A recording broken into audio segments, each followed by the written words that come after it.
The Numidian drove Ael's men so far back that he made a new frontier, a full day's march beyond the old, and he marked his new boundary with a row of severed Saxon heads.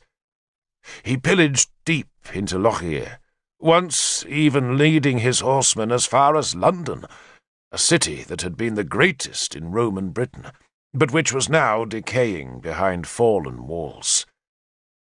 The surviving Britons there, Sagramore told us, were timid, and begged him not to disturb the fragile peace they had made with their Saxon overlords. There was no news of Merlin. In Gwent, they waited for Gerfythid of Powys to attack, but no attack came. Instead, a messenger rode south from Gorfythid's capital at Caer Sus, and 2 weeks later, Arthur rode north to meet the enemy king. I went with him, one of 12 warriors who marched with swords but no shields or war spears. We went on a mission of peace, and Arthur was excited at the prospect.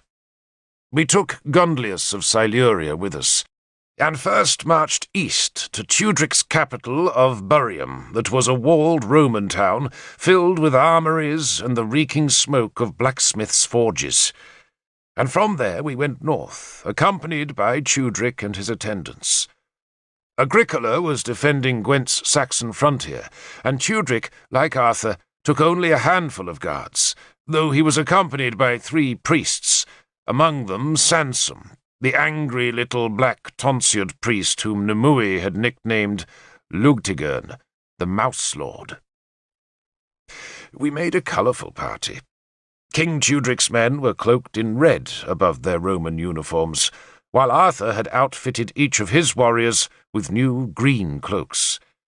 We travelled beneath 4 banners: Mordred's dragon for Dumnonia, Arthur's bear, Gundlius's fox, and Tudric's bull. With Gundlius rode Ladwis, the only woman in our party. She was happy again, and Gundlius seemed content to have her back at his side. He was still a prisoner, but he wore a sword again, and he rode in the place of honour alongside Arthur and Tudric. Tudric was still suspicious of Gundlius, but Arthur treated him like an old friend. Gundlius, after all, was a part of his plan to bring peace among the Britons, a peace that would allow Arthur to turn his swords and spears against the Saxons. At the border of Powys, we were met by a guard come to do us honour. Rushes were laid on the road, and a bard sang a song telling of Arthur's victory over the Saxons in the Valley of the White Horse. King Gorfythid had not come to greet us, but instead sent Leodegan, the king of Henys-Sweiren, whose lands had been taken by the Irish, and who was now an exile in Gorfythid's court. Leodegan had been chosen because his rank did us honour, though he himself was a notorious fool. He was an extraordinarily tall man, very thin and with a long neck, wispy dark hair, and a slack, wet mouth. He could never keep still, but darted and jerked and blinked and scratched and fussed all the time. "The king would be here," he told us. "Yes, indeed, but cannot be here, you understand? But all the same, greetings from Gorfythid." He watched enviously as Tudric rewarded the bard with gold. Leodegan, we were to learn, was a much impoverished man, and spent most of his days trying to recoup the vast losses that had been inflicted on him when Durinach, the Irish conqueror, had taken his lands. "Shall we move on? There are lodgings at—" Leodegan paused. "Bless me, I've forgotten. But the guard commander knows. Where is he? There. What's his name? Never mind. We'll get there." The eagle flag of Powys and Leodegan's own stag banner joined our standards. We followed a Roman road that lay spear-straight across good country, the same country that Arthur had laid waste the previous autumn, though only Leodegan was tactless enough to mention the campaign. "Oh, you've been here before, of course," he called up to Arthur. Leodegan had no horse, and so was forced to walk alongside the royal party. Arthur frowned. "I'm not sure I know this land," he said diplomatically. Oh, indeed you do, yes, indeed. See, the Burn Farm? Your work. Leodoghan beamed up at Arthur. They underestimated you, didn't they? I told Gorfithid so, told him straight to his face. Young Arthur's good, I said. But Gorfithid has never been a man to hear sense. A fighter, yes. A thinker, no. The son is better, I think. Keenaglass is definitely better. I rather hoped young Keenaglass might marry one of my daughters. But Gorfithid won't hear of that. Oh, never mind. He tripped on a tussock of grass. The road, just like the Foss Way near Inniswydran, was embanked so that the surface would drain into the edging ditches. But the years had filled in the ditches and drifted soil onto the road stones that were now thick with weed and grass. Leodoghan persisted in pointing out other places that Arthur had laid waste, but after a while he gave up trying to provoke any response, and so fell back to where we guards walked, behind Tudric's 3 priests. Leodoghan attempted to talk to Agravain, the commander of Arthur's guard, but Agravain was in a sullen mood, and Leodoghan finally decided that I was the most sympathetic of Arthur's entourage, and so questioned me eagerly about Dumnonia's nobility. He was trying to discover who was and who was not married. Prince Geraint, now, is he? Is he? Yes, Lord, I said. And she's in health? So far as I know, Lord. King Melwas, then, he has a queen? She died, Lord. Ah! He brightened immediately. I have daughters, you see, he explained very earnestly. 2 daughters, and daughters must be wed, must they not? Unwed daughters are no use to man or beast. Mind you, to be fair, one of my 2 darlings is to be married. Guinevere is spoken for. She's to marry Valerian. You know of Valerian? No, Lord. A fine man, a fine man, a fine man, but no— He paused, seeking the right word. No wealth, no real land, you see. Some scrubby stuff west, I think, but no money worth counting.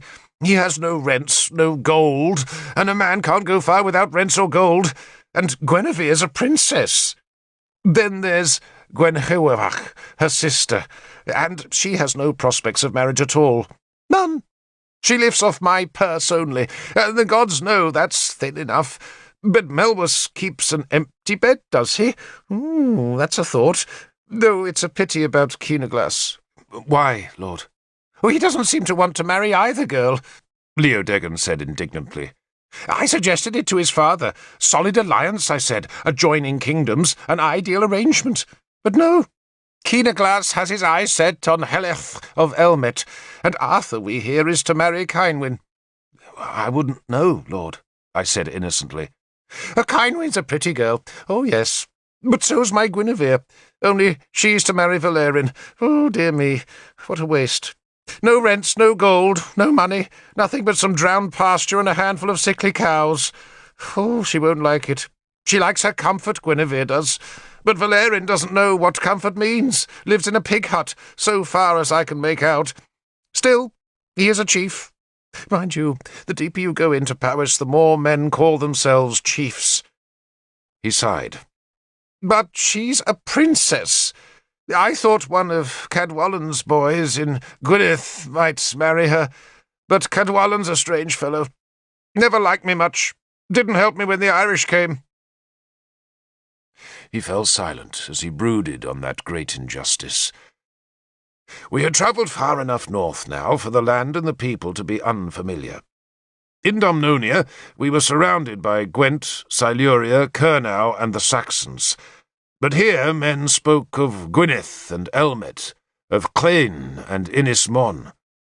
Clain had once been Henyswyren, Leodoghan's kingdom, of which Ynys Mon, the island of Mona, had been a part. Both were now ruled by Duranach, one of the Irish lords across the sea who were carving out kingdoms for themselves in Britain. Leodoghan, I reflected, must have been easy meat for a grim man like Duranach, whose cruelty was famous. Even in Dumnonia we had heard how he painted the shields of his warband with the blood of the men they killed in battle.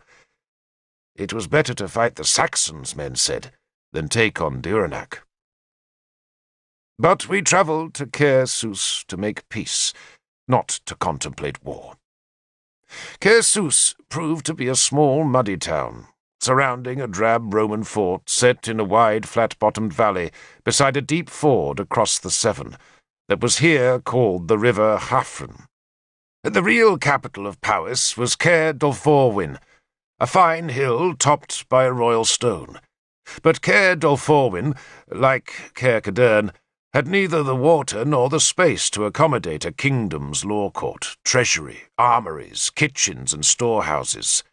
And so, just as Dumnonia's day-to-day business was conducted from Lindinnis, so the government of Powys functioned out of Caer Sws, and only in times of danger or at high royal festivals did Gorfythid's court move down the river to Caer Dolforwyn's commanding summit. Caer Sws' Roman buildings had all but vanished, though Gorfythid's feasting hall was built on one of their old stone foundations. He had flanked that hall with 2 new halls, built specially for Tudric and Arthur. Gorfythid greeted us inside his own hall. The Powyscian king was a sour man, whose left sleeve hung empty, thanks to Excalibur. He was middle-aged, heavily built, and had a suspicious, small-eyed face that showed no warmth as he embraced Tudric and growled a reluctant welcome. He went sullenly silent as Arthur, no king, knelt before him. His chiefs and warriors all had long, plaited moustaches and heavy cloaks dripping from the rain that had fallen all day long. The hall smelled of wet dogs. There were no women present, except for 2 slaves who carried jars out of which Gorfythid scooped frequent hornfuls of mead. We later learned that he had taken to the drink in the long weeks after he had lost his arm to Excalibur, weeks in which he was fevered, and men doubted his survival.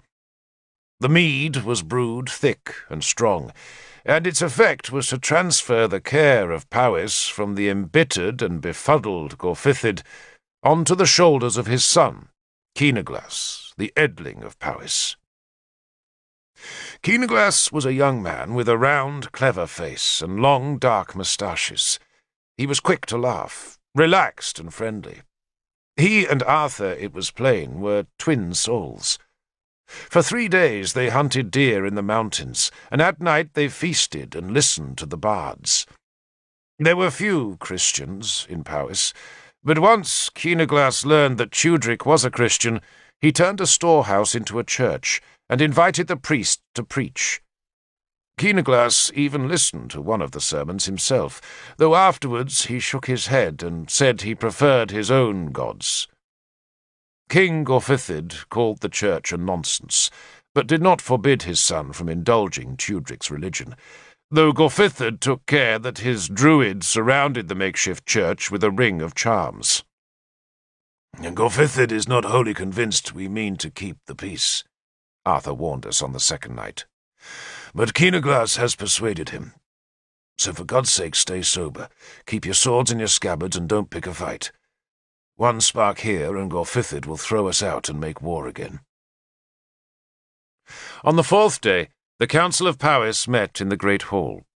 The main business of the day was to make peace, and that, despite Gorfythid's reservations, was done swiftly. The Powyscian king slouched in his chair and watched as his son gave the proclamation.